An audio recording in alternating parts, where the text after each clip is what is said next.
Question to the Prime Minister. Why is the Commonwealth the #1 petitioner of bankruptcy and liquidations in Australia, closing businesses down and moving people from productive employment to unemployment?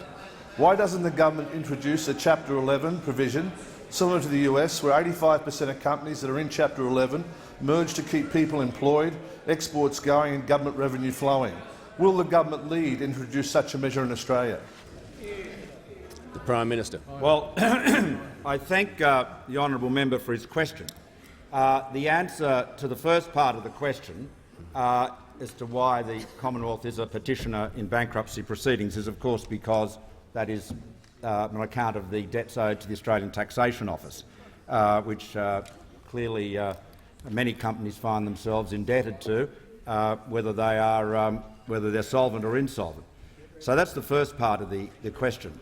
The second part, relating to Chapter 11, raises a very good point, a very, very good point.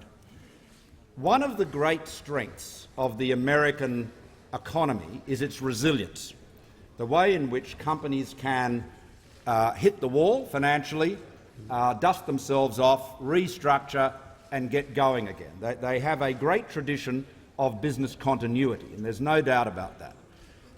In Australia, by contrast, the position of secured creditors, which is more often than not financial institutions, as the honourable member would be well aware, is much stronger relative to other creditors. And while the various changes and reforms to insolvency, corporate insolvency, have resulted in more flexibility, there are powerful arguments, I believe, for looking more closely at these issues of business continuity.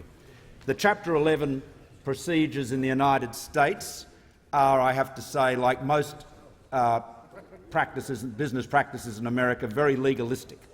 And I don't think anyone would recommend taking a facsimile of the American law and inserting it to Australia. But certainly, considering greater measures to ensure greater business continuity, they are very good. They're very good issues to discuss, very good issues to consider.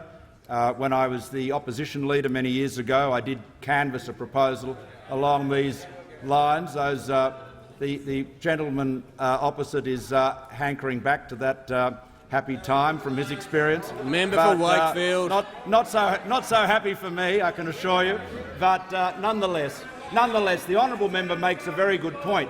And if he has any proposals or thoughts in that area, of course, the government and I'm sure all members would be very pleased to hear them. But business continuity is a very important consideration in terms of corporate insolvency, not simply that, and that has to be weighed up against the rights of creditors and the ability to recover their entitlement. But business continuity is a very big issue, and I'm grateful for the honourable member for raising it.